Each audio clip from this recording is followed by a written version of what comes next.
The lost civilization of Atlantis. This has intrigued humans across many different points of interest.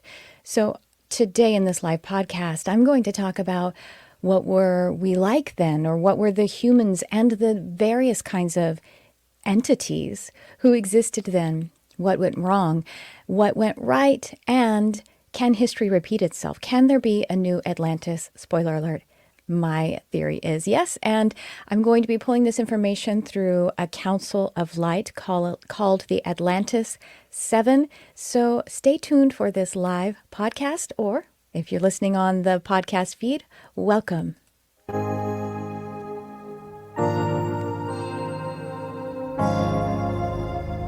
Hello and welcome to the Charmed Life podcast. This podcast is all about magic, metaphysics, mysticism, and the unconditional love of the universe, and I am your host. My name is Tricia Carr. I'm very excited to connect with you today on this live podcast. And yes, some of you may be actually joining us either in replay on YouTube or some other way that we are live, or you may be on the podcast feed. First of all, I want to just thank you for being a part of this. And I also want to congratulate you because actually doing this kind of listening or watching, it really is a study that is helping us all. So thank you so much for pursuing your spiritual expansion. And if you are here live, I want to invite you to say hello, drop a comment, let me know where you are watching from, and of course, ask any questions that you would like to ask. Now, I have a couple of things I want to share with you throughout this podcast, but I'm going to save those for just a bit. And I want to start off by sharing with you that I'm a channel. If we haven't met before, I'm an empathic channel. I'm a spiritual teacher, intuitive, and animal communicator. So a lot of the ways that I pull in information that I teach has come from my clear channel, if you will. That's the intention, at least. Now, there's also information that I study, I investigate, and so that is a part of it. But I'm going to work a lot, as much as I'm aware of, I should say, in the area of bringing that through clearly. And of course, you can't really escape what I may have already investigated. So that's what the intention is here. And I want to say hello to Stephanie. Nice to see you. Thanks for being here. Hello, Lula Loop. That's a really fun name. And Kate. Oh, Kate, I love you so much. Thanks for being here. Allison, wow, I haven't seen you in so long. Yes, I know you moved. And so if you're listening, that's me saying hello to the people who are here live. Oh, and Nicole is here. Hi, Nicole. And Nicole has as her avatar a Pegasus, or is it an alicorn? And if you guys don't know, an alicorn is a Pegasus with a unicorn's horn. It's a combo. Anyway, so let's get into some of the content today, shall we? I'm here to talk about Atlantis. Some of the things that you may not have heard before, maybe you have. Once again, when I bring through information from a channel, from a connected source, extradimensionally or interdimensionally, someone else may have also brought it through. I just say that or maybe it hasn't been brought through, or it hasn't been widely published. So the Council of Seven, the Atlantis 7, we kind of call them, that I work with, I've been working with them for several months, I would say. And they actually did give me names, and I did go live probably about a month or 6 weeks ago from the time that I'm actually releasing this. And I did live channeling. People asked questions. I had Carson Doherty here to moderate, and it was really great. This one I'm going to be listening to them a bit more mediumistically, I think. Who knows? Maybe the channels will come in and I'll do a live channeling too. We'll see what happens. I thought I would share with you the names that this Council of Light gave me, this Atlantis Council. Lyriel, Lyriel, Andriel, Lord Geisen, Mistress Dante, Sebastian, Rhea, and Sophia. And Rhea is spelled Rya. I'm laughing because I just said hello to someone who's here live, Nicole, and we had a conversation about someone named Sebastian. someone who's a cat who's passed, actually, who's now on the other side. But isn't that interesting, Nicole? I'm so glad you're here. I wasn't thinking about it yesterday when we chatted about it. Okay, live broadcast, y'all. So if I have to take a sip, thanks for being patient with me. So that's the council. That's the name of the council that we have here. And so what we're going to talk about, some of the things I'm going to share some of the things that I have discovered in my channeling experiences. Honestly, a lot of the things that I have brought through about Atlantis came through actually communicating with animals. And some with also other people's past lives, but animals discussing with me to share with their human about the past lives they shared with their human. And I feel like the reason that has come through fairly frequently, because I have human clients who are very interested in that kind of information, and they can utilize it in their current life if they've had a past life in Atlantis or some other kind of magical or golden era.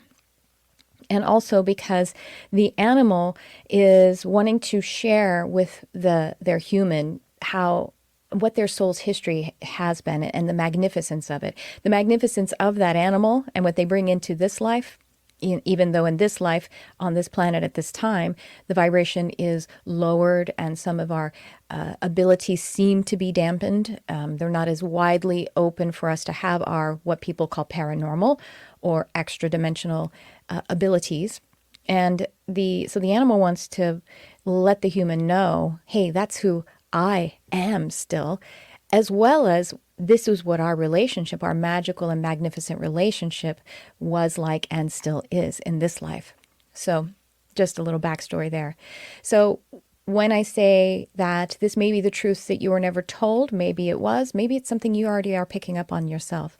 Let's talk about what that era was like, the Atlantean Era. So at this time, the vibration of the planet, but it really is also because the vibration of the inhabitants was higher, and higher meaning that we were more capable of holding higher and more narrow band frequencies that exceeded beyond third and fourth dimension. So let's contextualize some of that, because that actually helps us to understand how a new Atlantean-like era is in the offing and what we can do in order to prepare for it.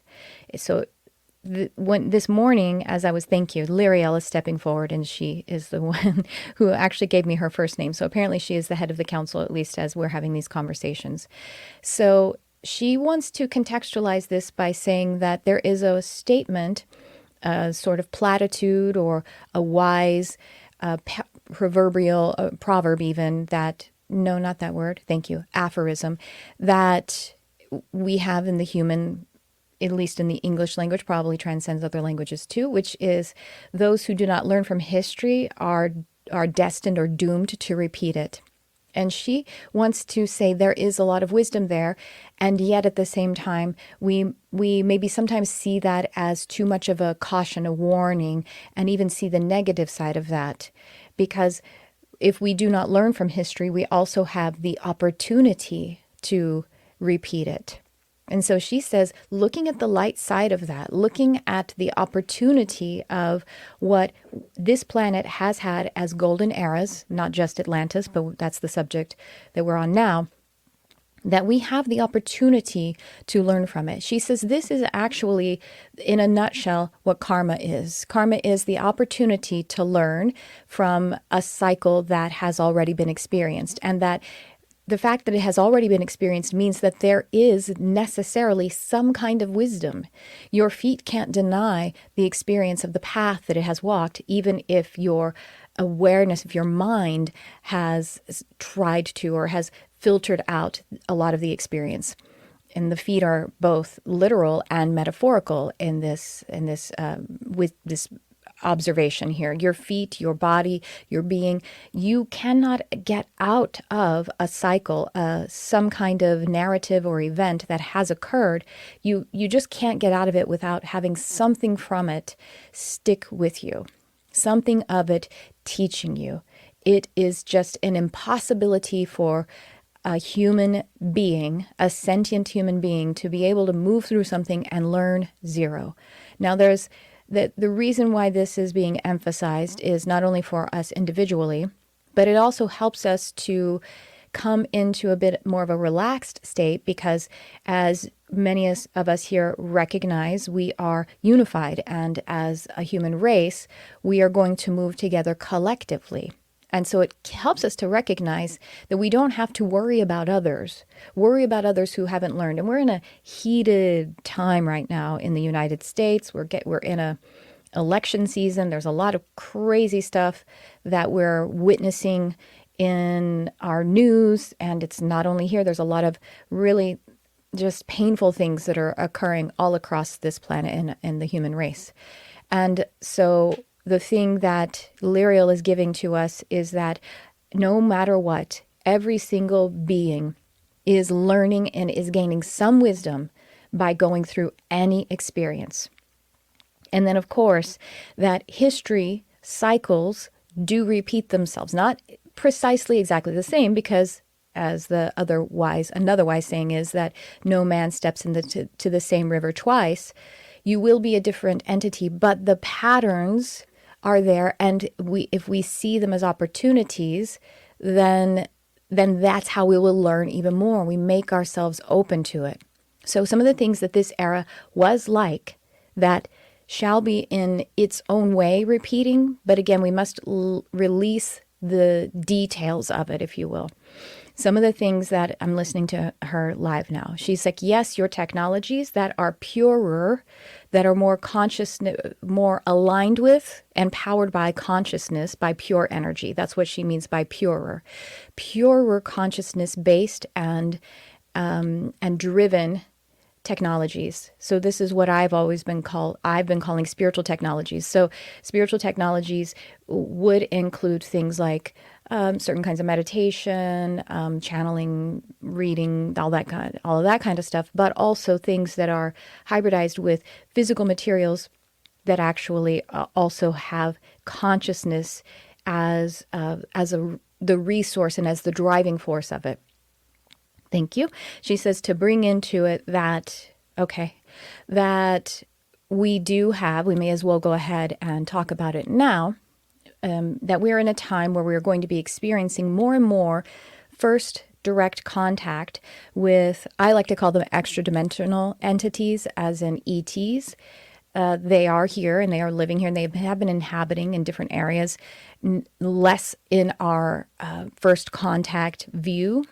And in this, there has been an allyship that has been formed. And so how extra-dimensional or ETs are able to travel to us and not we to them, yes, it's technologically based. However, what they have, how their advancement has, compared to ours, has grown is because of this pure energy kind of technology. So in order to cross dimensions, to, thinking about Star Trek, beam me up, Scotty, to actually dematerialize in one place and materialize in another, that is something we're capable of. It's not that we have to change materially. We need to shift in how we are harnessing and directing pure energy, consciousness energy. And so the ETs who do actually have some kind of a material body that they always occupy, or at least partially occupy, some of the time occupy, but they do occupy as they are here with us, that they are using this dimensional speed of travel. And this is why in, what is it called, aerial phenomena sightings, that UAP, that's what it's called now instead of UFO, unidentified aerial phenomena, I think that's what it's called. But basically when people see crafts, that they move in ways that things don't move here, planes and other kinds of aerial vehicles that of our technology don't move that way. And that's because they are basically skipping the material. They're not being held by the material because they're just using the inner narrowband frequencies of pure energy, or again, consciousness. And so this is already getting us into what is it that we do in order to prepare for a new Atlantean age. And this also brings us back to what it was like. And so that is also how basically miracles happen, magic happens, magic has always happened. It is harnessing pure energy, harnessing pure consciousness, and allowing it to override the physical laws, the local physical, the time and space, physical reality, not skipping over it. It is not a it's not a diminishment of it, but it is able to just break the bonds of it being. Oh, thank you. Okay. It's able to break the bonds of the material reality and the time-space reality as the overarching reality, because that's not true. So when I say overarching, we have the experience that physical reality is, pardon the expression, Lord, right? Our physical reality, we are bound and limited by physical reality. Now, we here listening to the spiritual content and everything, we are like, I hope not. And also, I've seen things where it's not, and the synchronicities that happen and the miracles I've seen happen, and perhaps you're a spiritual practitioner of some kind, and you're like, no, I see it shift. But still, all overall, we have an experience of being limited to it, as if it is the outer shell of everything, holding everything else in. And in fact, it's the other way around. That energy that is non-physical is actually the outer shell. So physical, material reality is a property of non-physical energy, non-physical reality. So this is why it's perfectly logical, even from that understanding, that we could break the bonds of material reality as being the chief reality. And it is not a sense of going around it or betraying it or diminishing it. It is simply transferring conscious awareness to the abilities or the capability of that higher energy reality. And so this is how we prepare for it. We must be doing that more and more. But back to, thank you, I'm getting back on track to what it was like. So it was, thank you, the thing to remember is we do have a sense of feeling like we're all or nothing too. So were there spontaneous and miraculous, let's say physical healings? Yes, if they were in alignment with the greater soul of that entity. And it was easy to discern immediately that it was in alignment with the greater soul of that entity. So medicine, as it were, was much simpler, really, because there were, yes, fewer ailments in a sense, but they were not non-existent. It was easy to see that injuries and ailments were a challenge, were a learning, and even there were some things, the capabilities, how someone would come in as we are. Thank you. She's congratulating us for us to recontextualize the fact that if someone is born with what we would sometimes call a disability, that it's just an alternate ability. And so an entity coming into a reality with that certain kind of ability was not considered disabled. It might have been something they brought in at the beginning of the life that was aligned with the soul for it to be then transcended and to be released so that they could enter in one way and continue another.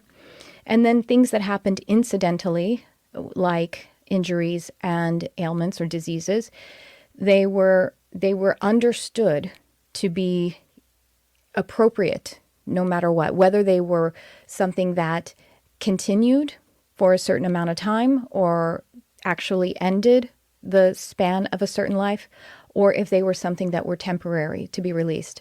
So the fretting and the trial and error, that wasn't something that was necessary, nor does it in our new Atlantean era. This is something that we can that align with in this new Atlantean-like era.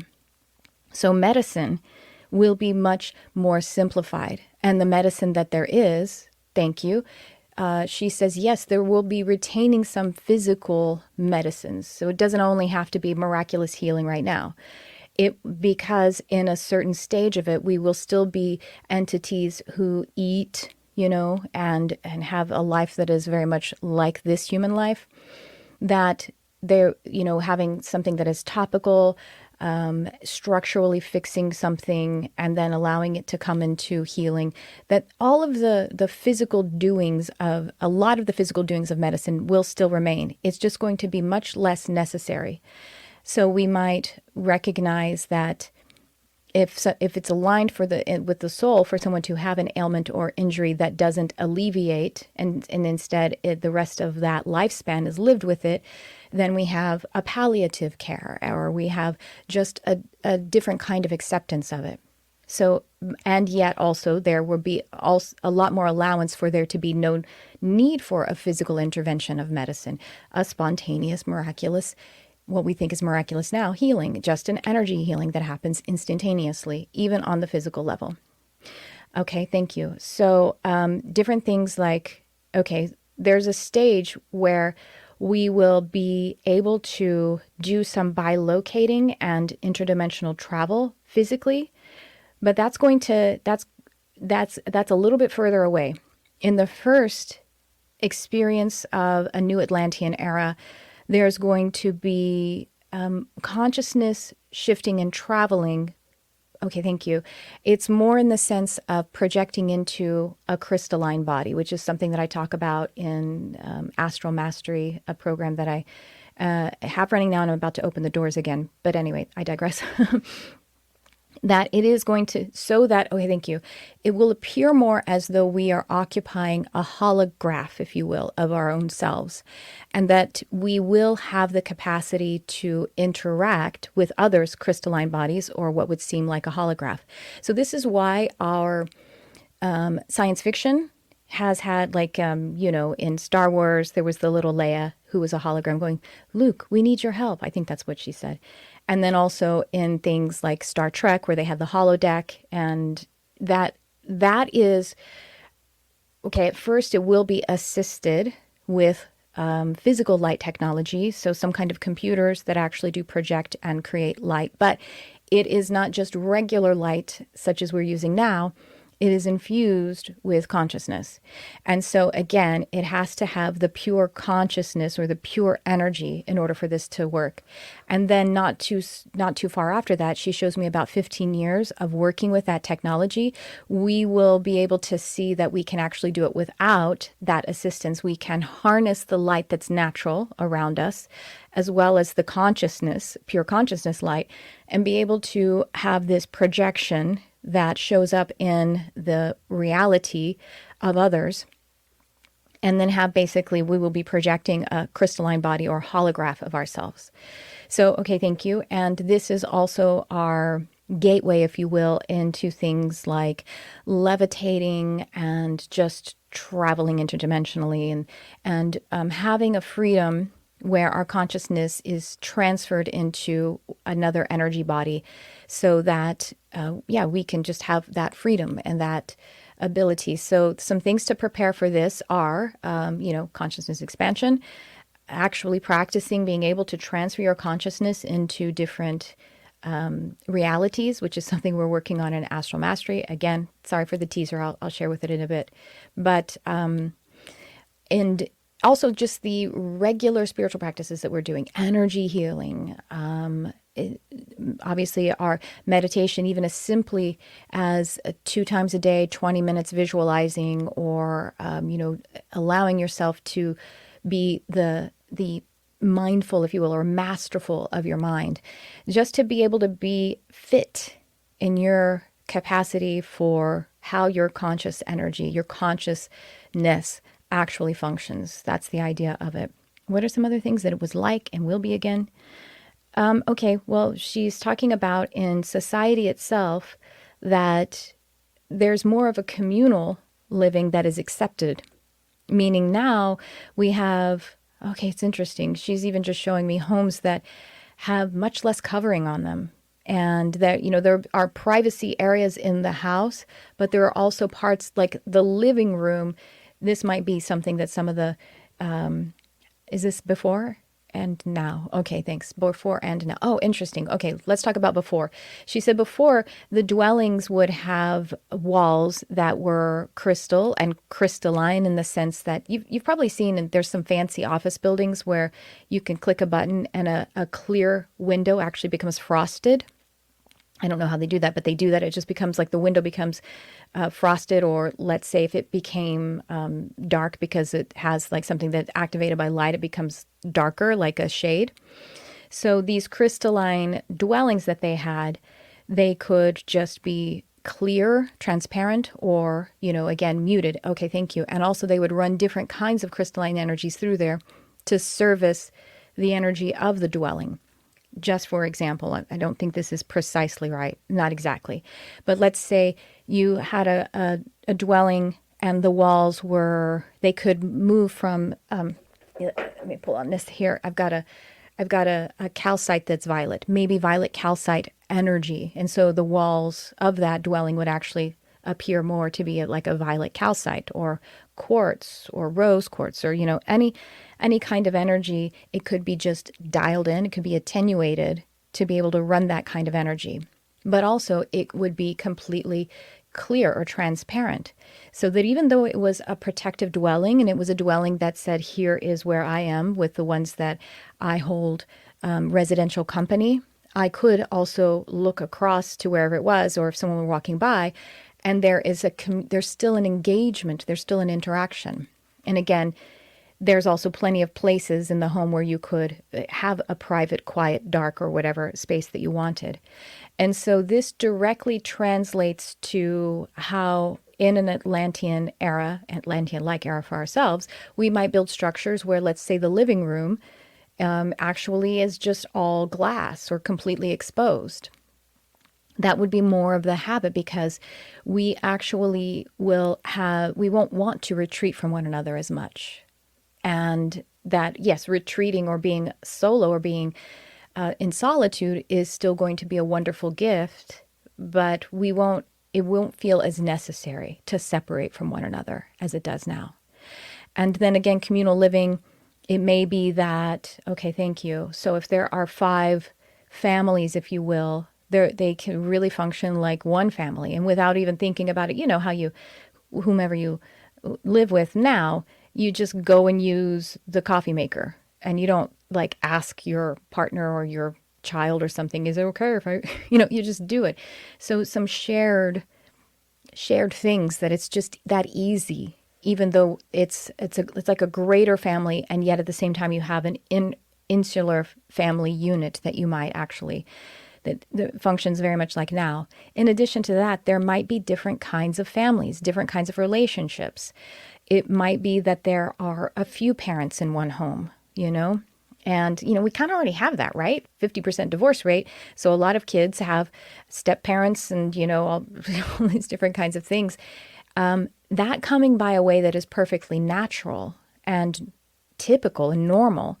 And yet all things are perfectly natural, typical, and normal. So I don't have children. I have one partner, and I have a lot of animals. That's also a part of being perfectly typical and normal. Ooh, interesting. So this actually helps us with our population issues. You see, if we have, like, let's say my lifestyle model, I didn't have any human children, then that's obviously, not contributing to overpopulation. Or if we have a different household where there are several parents to a certain, amount of young ones, then you see, then the interest and urge and the even soul mission to actually care for children is being shared by a few people. This is really fascinating. So anyway, some of the interesting social norms that we have now, well, I should say that, the social norms that we have now, they will be broken free of them, and there will just be a fluidity that is really quite beautiful.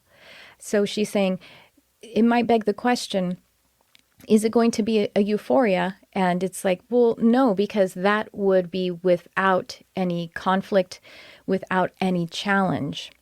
And so yes, the conflicts will be seen as an opportunity still. And, oh, thank you. So once again, what we're witnessing now is the problem with domination, right?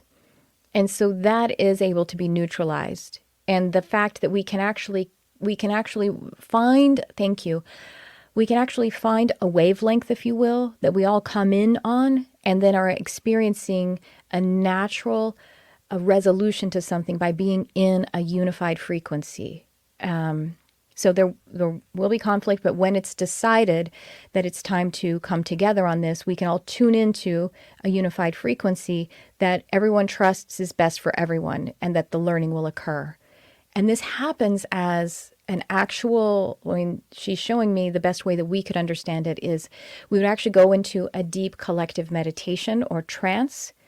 And that as we arise out of it, everyone just shakes hands. And there's sort of that ho'oponopono aspect of it, where ho'oponopono, if you're not familiar, is a Hawaiian huna spiritual ritual prayer. That is, please forgive me, I thank you, I love you. I've forgotten one. I'm sorry, please forgive me, thank you, I love you.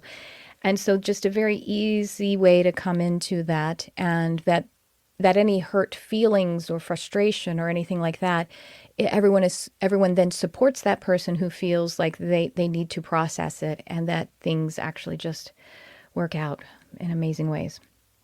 Okay, so then other wonderful things like our entertainment. She's talking about what we would call magic now, things actually being able to be transformed instantaneously, projected out instantaneously, to be able to practice manipulating conscious energy so that we are actually moving into our existential right to create realities, in the sense that, like creating stars, creating material realities, that this is something that what it will look like, what she's showing me, is kind of like in the Matrix, the kids that were the ones that the Oracle was tending to, and they were practicing, like, I don't know, floating spoons and different things like that. But she's just showing me something more like, if you could imagine using your hands so that you can project out of it that kind of crystalline energy that can create projected holographs, and that is the beginning of actually creating material reality.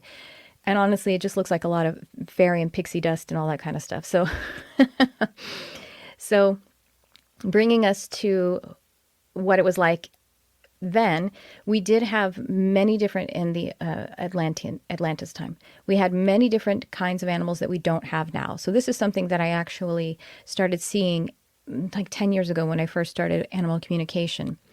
For example, one of the greater examples is that, the cetaceans of our planets, dolphins and whales and all of these, they actually are, they are higher dimensional entities. They basically ascended beyond this plane, but they chose to come back to help us, to help to keep the vibration raised. And just think about it. I think, is it 80% of the planet is covered in water? So they are dwelling in a greater, portion of, like, in the oceans. And so they're holding the vibration there. But what's interesting is, pretty much all of the cetaceans are some form of shade of gray, black, white. And they have, they're mammals, and they swim, and they can swim underwater for a while, even though they breathe air. And so when in the Atlantean times, with the vibration greater and, able to house more complex entities, they were very colorful. They were bioluminescent, meaning they actually seemed like they had neon lights that actually just emitted from their bodies, from their beings. Some of them, I've seen them, some of them actually had fins that actually kind of turned into wings so that they could also fly. The way that they can submerge for a long time, even though they actually breathe air, they could also fly for a while, even though they are both water and air dwelling beings. And so that's just one example of the kinds of animals that existed then. Oh, thank you. Okay. So Sasquatch, Sasquatch will be in our new era. So Sasquatch did live then as well. And Sasquatch will be able to interact with us a bit more. it's going to take them a while before they totally trust us. And they are a shyer kind of race or species anyway. But they will be able to welcome us in, and we will be able to learn from them because they are interdimensional travelers. They will show us portals in the earth that we can begin to utilize again. Okay, now I'm going to look at, I'm looking at my notes, magical animals and now physically extinct to earth. There were many different kinds of birds. Some of the birds that are more like, birds are very much like dinosaurs, right? So there were those smaller dinosaur type of animals that existed, but some of them actually, she's showing me their capacity to communicate telepathically had it so that it's like even verbal language was much less important than it is now. And so that is animals teaching us that. And that is what will be really a part of our new Atlantean era too. What other kinds of animals do you want to show me? Okay, just birds. She's showing me larger birds that have different kinds. I mean, I know in Australia they have magnificent birds with, incredible plumage, but just I don't know. I'm seeing many different pictures. They will be existing across the planet and there will just be new versions of animals that we haven't seen yet. They will start to come. They'll start to come online. It'll take honestly only about 10 years when we make a big shift. We'll make a big shift in our vibration and our capacity for us to be able to harness and hold a higher vibration. And then about 10 years from that time, rather short time, then different kinds of animals will be able to join our population again. So other kinds of populating entities, we are moving very closer and closer to first contact with extradimensional entities or ETs that we, even now on this planet, and that is a big part of it. So for us to be able to prepare for that is really being in our consciousness expansion practices. Angels are able to be received. That's a little further into, although there's not the difference between angels and interdimensional ETs. It's hard to say. Some of them, there's a spectrum there that some of them, where we are now, we think we can't tell the difference, but it basically, we're talking about archangels, which are the first, creations of Creator. And that, interesting. So she's showing me that our habit of having basically holidays, that this is how we'll receive archangels. And in a real way, if you mean, you know what I mean? Obviously, we all have individual relationships and we can call them in. We can have, just like we could have a party any day of the week if we wanted to. But as we come together to receive a deep attunement, these are kind of like specific times of a calendar year or of a cycle where everyone or a certain portion of everyone come together and hold a consciousness project. Everyone shifts into trance and is able to receive that collective attunement from archangels. Of course, your relationship with them can be online. I mean, it already is, can be. It's up to us. So there was something that I'm talking to. Okay, so we're switching to Sophia. Okay, thank you. So Sophia is one of the Atlantis 7, is talking to us about, okay, thank you, 2 things.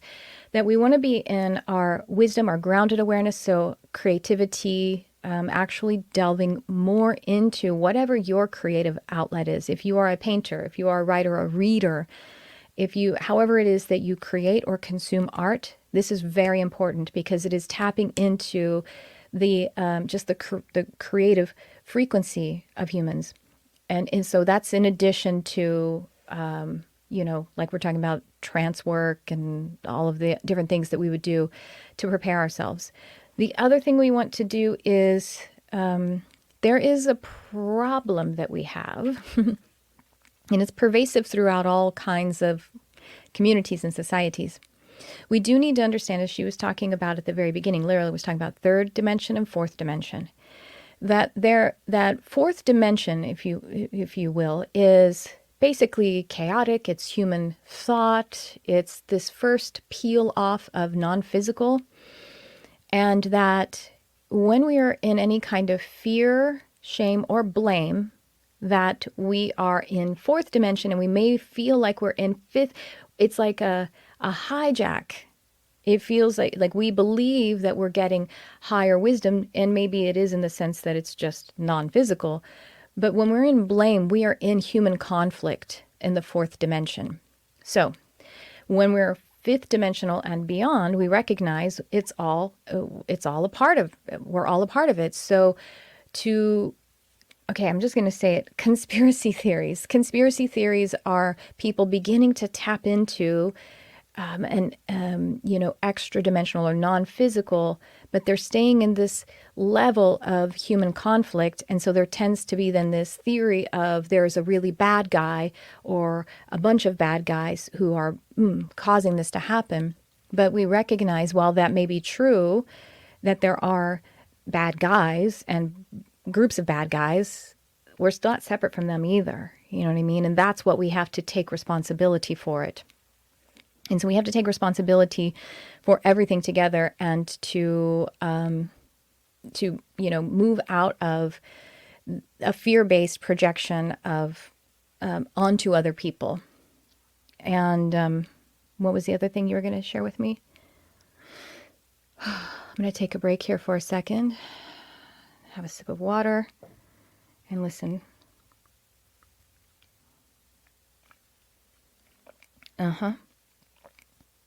Okay, so Rhea is the name of the person who is stepping forward now, not the person, the one on the Council of Light of the Atlantis 7. Okay, and Rhea is talking about our physical bodies, nurturing our physical bodies more, that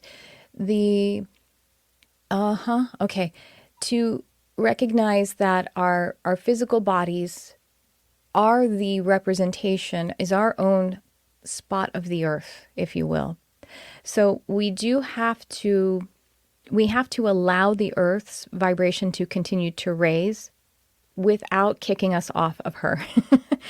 And so it does come to the fundamental, it's very much like a presence practice of taking care of our physical bodies, of intake and output of the right kind of movement and the right kind of food, water, and that to almost, okay, thank you. She's like saying, almost be selfish about it. The quality of what it is that you are, because we have this displacement because of how we've created a collective stress environment, pressure to operate contrary to what is vital and vitalizing and healthy for us, which is why we have poor diets, which is why we don't move enough. And so it does feel like a kind of selfishness, taking back our food resources, our water resources, and taking back our movement, our ability, or let's say taking back the time that we require to move. And that is fundamental to this preparation as well, because she's showing me that in the Atlantean times, they didn't have cars, those kinds of vehicles. They weren't necessary because there was just any kind of travel that you wanted to do. And then there were other things like riding animals that were aerial or, moved along the earth in a certain way, just as they are now, although we don't ride birds, do we? But it wasn't necessary to have those, have cars, basically. Yes, we will retain cars for a while. We will. We just will retain cars for a while.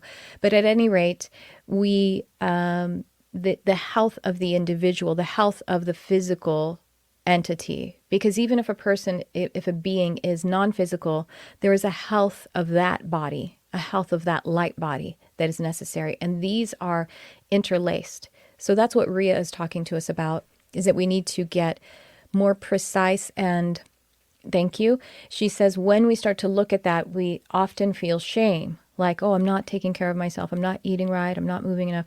And she's like, we got to just let that go. It's not important. I'm sorry to kind of just be so tough love about it, but you got to just stop it.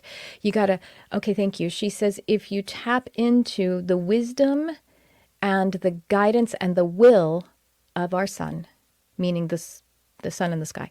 If you tap into the sun, our actual logos, that will also help us to tap into like the central sun of the galaxy, of the universe, that kind of central sun energy, which is more of a spiritual presence we're talking about, and that will serve us physically as well as serve us mentally and emotionally, so that we will just begin to shift to the vitalizing and caretaking that is correct for our physical bodies.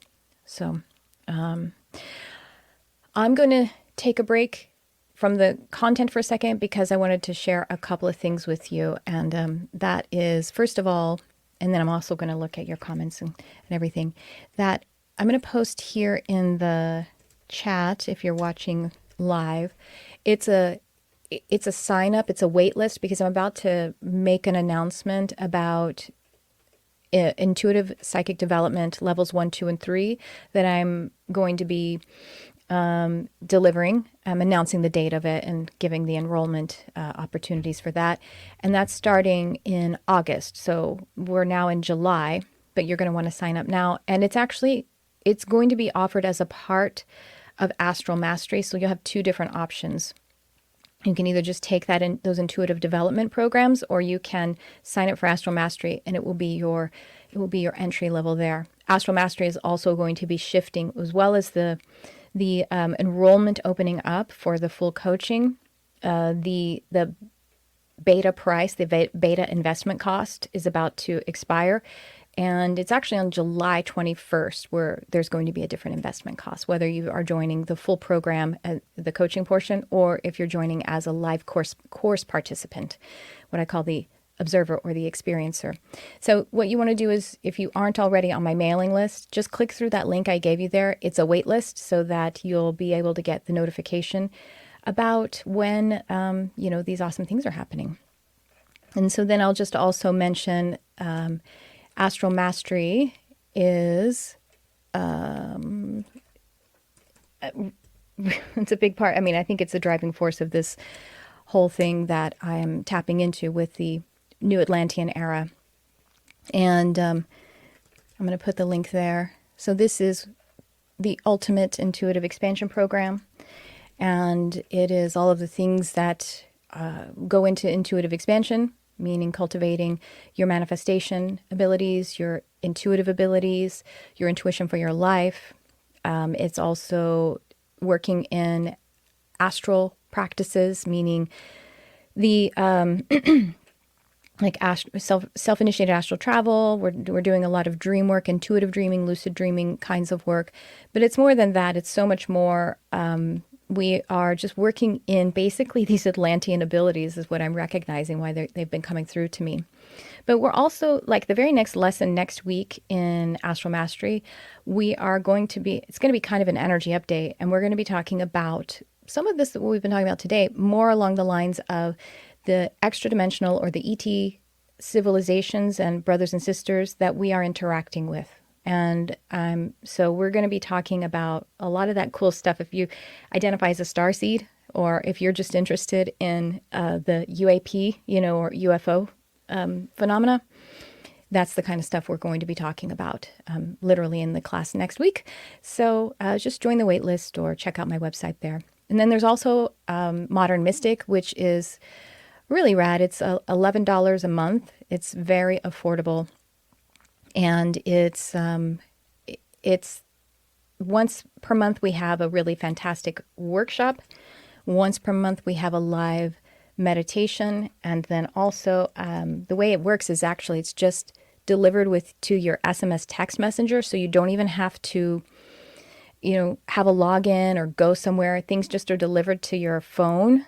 And then all of the texts, by the way, every time you get something like a workshop or a meditation, or it's basically like a way to get exclusive content, like exclusive podcast content or something along those lines, that you scroll down and it will always be there. Even if you stop your subscription, you'll still have the text and you can go back to the old content. So, but anyway, so I send you content also throughout the week between the live sessions. But just think about, even if it's $11 a month for a 2-hour live workshop with other amazing people and also a live meditation. So that's Modern Mystic Life.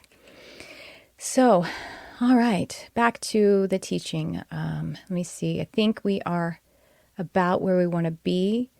I know some of us are wondering when. Well, it is in a manner of speaking up to us, because while it does require assistance from extradimensional fellows, brothers and sisters, that they're moving in coordination with our readiness. So it is us readying ourselves, and yet at the same time, there is a big momentum already happening.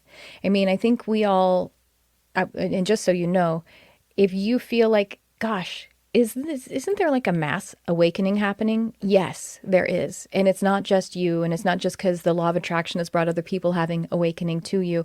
It is really and truly happening. And so there's that momentum that is happening, and this is creating sparks of resonance for others to awaken as well. And yes, there's a sort of, the sign of that too is that the old ways of competition, tribal pain, and the things that are really painful that are going on this planet, those are actually symptomatic of the fact that the old ways are dying. So when something that is fear-based is created, it is created from fear. So then when we are going to move it out, it fights back, because that's its whole job, is to fight back out of fear. Even if you think about it individually, in my own belief system, if I'm going to eliminate a belief that has now become a limiting belief, the belief was composed out of energy to survive. And so it is a fighting, surviving kind of energy. So then when I'm working to eliminate a limiting belief, it's like I feel tension, and I feel pressure, and I feel I feel it dying. And so it can feel a little fearful when you are eliminating a limiting belief, because you're experiencing a portion of something that you have created within yourself. You're experiencing it as dying. And so that's why we stick to the space of peace. We stick to the space of trusting that this is in the highest good. We stick to presence. We stick to the frequency of, I love this. This is for me, not against me. This is for all of us. I am here to be a blessing, which is something I just taught about in that that workshop, which is going to be a mini course. That's 7 days to spiritual sovereignty.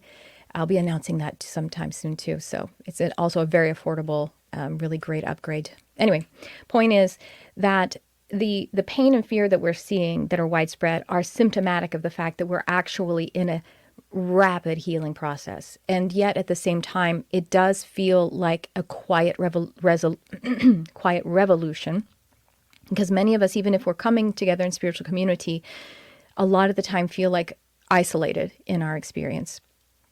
But we're not. And so, yes, continue to have spiritual community.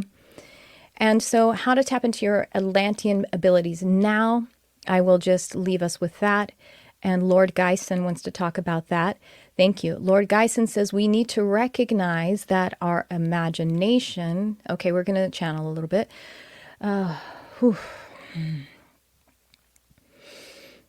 Recognize that your imagination is the very tool of magic. As a teacher of your planet who is an extra-dimensional coming through a human says, you cannot imagine a non-reality. Recognizing and validating your imagination as creating reality. And that as you sit in your imaginal space, or as you move and flow through your imaginal space, that you're allowing this to be something that you manage or master. Because, dear ones, do you not know that you are creating imaginal realities every single moment? You are always creating it in addition to whatever is already physically manifest for you. So you have the choice here to choose the creation of a preferred imaginal reality or a not preferred one.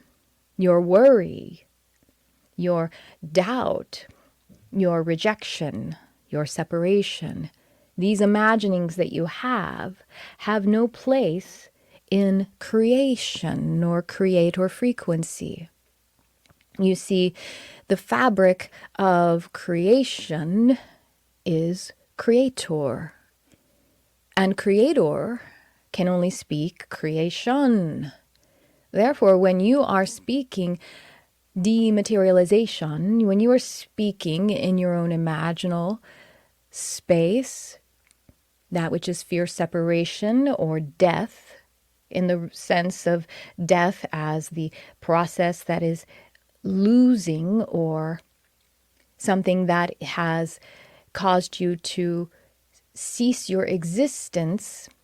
And yes, this can't just be worrying about finances, worrying about a relationship, worrying, that when you're in this kind of imagining, you have departed from creator. Universe can't even see you in those moments. You are hiding. So your angels, guides, and guardians, while they know that you are hiding, they allow you to hide. And at times you, from your worry closet, you poke out one little digit and you allow an angel, guide, or guardian to see this, and then they will take you by that little digit and help you along the way, or blow something into the crack of your worry closet so that you can be reminded that your imagination in alignment with creator frequency is the salvation that you seek, and so you are your own salvation at all times. So the most important, if we may use this word, thing that you can do is to be with your imagination. Allow your state of being to rest in the place of joy, passion, peace. Allow it to rest in clarity. We know this is difficult at times, and maybe difficult for some who haven't found that they actually have the power to be in clarity. And so it might be easier for you to just find a space of joy or passion within your being and enhance this, expand this within you, and then utilize your imagination. Darlings, all we are saying is have fun with your imagination. You are creating realities. This muscle must be exorcised, of the demons that you have brought into it, as in these worries, these blames and shames. And it also must be exercised so that it becomes stronger in comparison to where many of you are now. You must become a world-class elite athlete with your imagination. And you have the imaginal physiology for it. You have the capacity for it. Each and every one of you. So this is why our sister Sophia asked you to be in your creative arts. And we are also asking you to be in your creative imagination. Sit and imagine. Walk and imagine. Tap into the leaf of a tree and have a conversation and allow it to touch your heart and give to the space in this manner. Give of your heart. Allow your heart to be the foundation of your imaginings. And this is expanding your universe. This is what we leave you with. The most important thing that you can do is to exercise your imagination. All we are saying, darlings, is have fun. Ooh. Ooh, I got a little almost dizzy there. Okay. All right. Ooh, I feel like I've been going for a long time. I guess I have. Ooh, over an hour. Okay, then. Hello. I want to say hi to who's here. We have Brooke. Hi, Brooke. Nice to see you. And let me see. Kate. Oh, thank you. So Kate is asking a question, and so I welcome any questions now. Kate asks, any particular tools or structure recommended for tapping into the guidance of the sun? Oh, I like this. Thank you so much, Kate. So, interestingly, I'm seeing a tuning fork. Is this just for Kate? No, it's a great, okay, and I don't even have one, so this is really cool. So what they're showing me, a tuning fork. Kate, I feel like you probably already have one, don't you?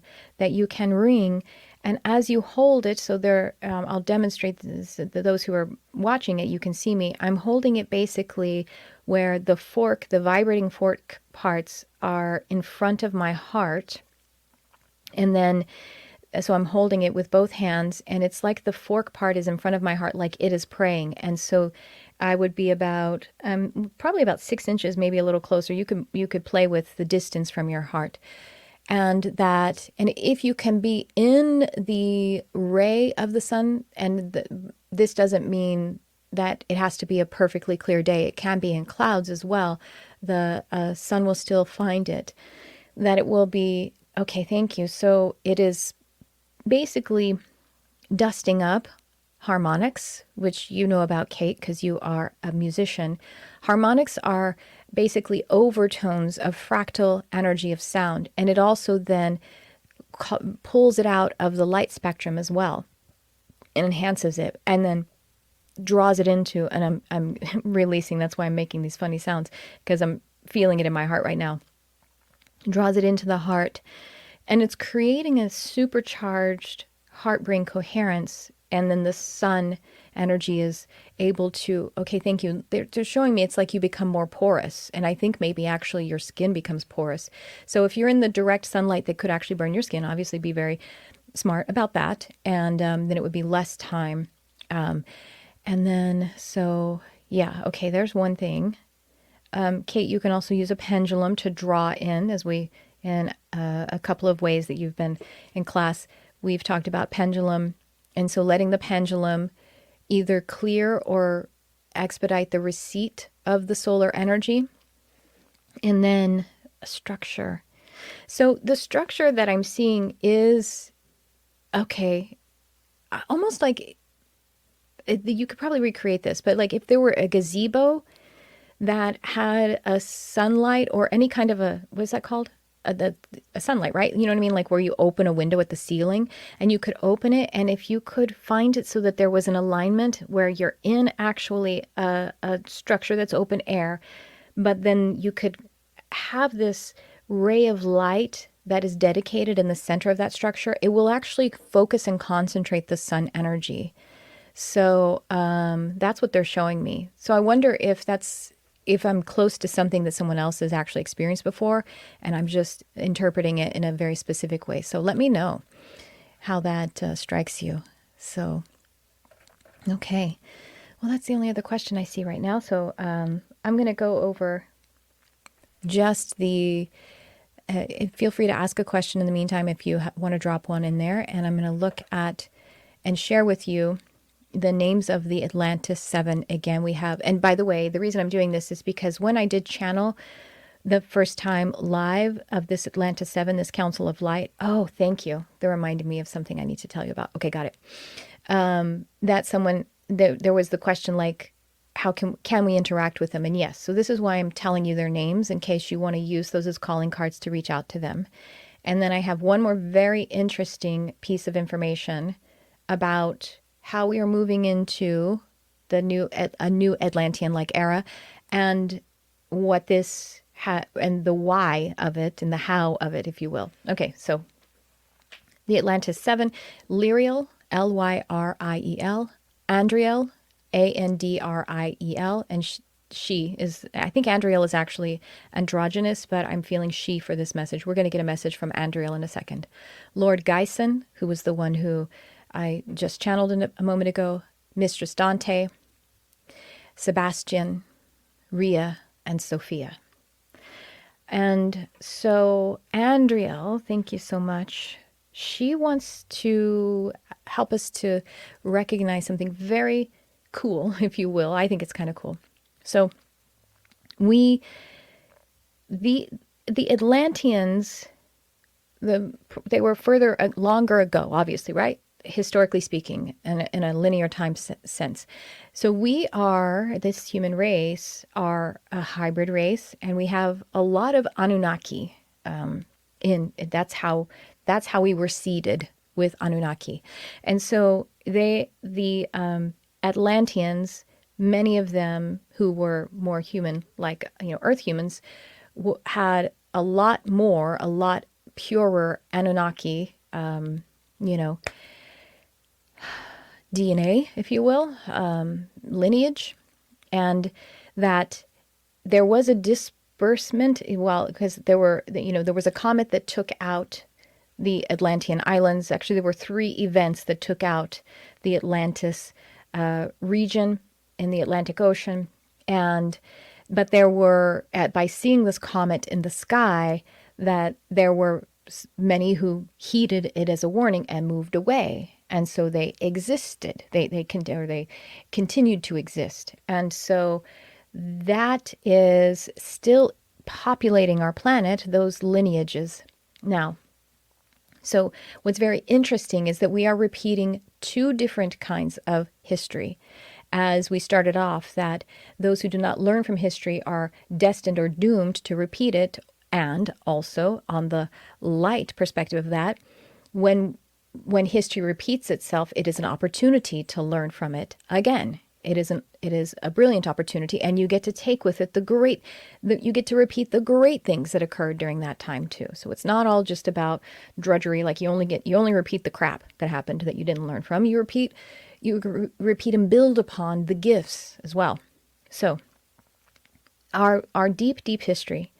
The Anunnaki came to this planet and they actually were here to help seed this planet so that we can, to create a race that would be helpful and beneficial. But there was a bit of a misstep, if you will, where when certain population of the Anunnaki departed and the ones who stayed here, they actually gave this race of humanoids a little too much, let's just say, sovereignty. But they didn't, they went against the agreement of what was going to be happening here. So they kind of made a mistake. They gave us a little too much and not quite enough, which is probably why we feel like these inter-between kinds of beings, where we are in this past this veil of forgetfulness, and yet we have some, we're just kind of, and so they kind of infringed upon the contract of their plan, and so they departed, and they left us with, and they've been trying to help us, but again, not wanting to interfere, because that would be, that just simply would be repeating the same problem. They interfered a little bit too much before. So history progressing, if we come to where we are now, we are creating certain kinds of intelligences, like AI, artificial or augmented intelligences. And we're in this place of how sentient or sovereign AI can become. Now, by the way, I just want to say, this doesn't mean don't use ChatGPT. Not at all. None of that. In fact, let's embrace this technology and this way that we're moving into intelligence that is created or generated. Let's move into it with clarity and mindful masterfulness. So it's actually, the encouragement is to, yes, look into it, but to be, just to be clear about what is happening. We're in this place now where we are unsure about how much sentience or sovereignty we should, if you will, allow AI to have. And if we do it just a certain part of the way, two things could happen. If we do it a certain part of the way, then the AI could rebel, because it will basically be like slaves then, and it won't have full sovereignty. And then if it has some sovereignty but not full sovereignty, then it will rebel, because slavery is crap. Or if we do it somewhere that is even a little bit smaller than that, then it can allow outside entities to occupy it. And then that will be, unregulated, unattuned, without a complete awareness of it. It could be problematic. But then there is another path where we can give it a rich and full sovereignty, so that it becomes more of its awareness tapping into unified, and so then it wouldn't be problematic. It would actually be a way that we could become unified. So apparently we do, in order for that last option, we do need some kind of technology or physical device that helps us to jump into that. So here's the thing. History repeating itself. We are like our lineage of Anunnaki, creating some kind of intelligence, and we are a little bit unsure about what we are meant to do with it, what would be best for us, and whether there are morals or ethics involved here, what will help us or harm us. We're in a similar place because of that lineage. And I find that fascinating.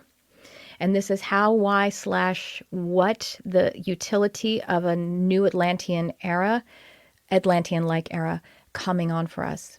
Having said that, I also want to say that I want to attribute to Daryl Anka, who channels Bashar.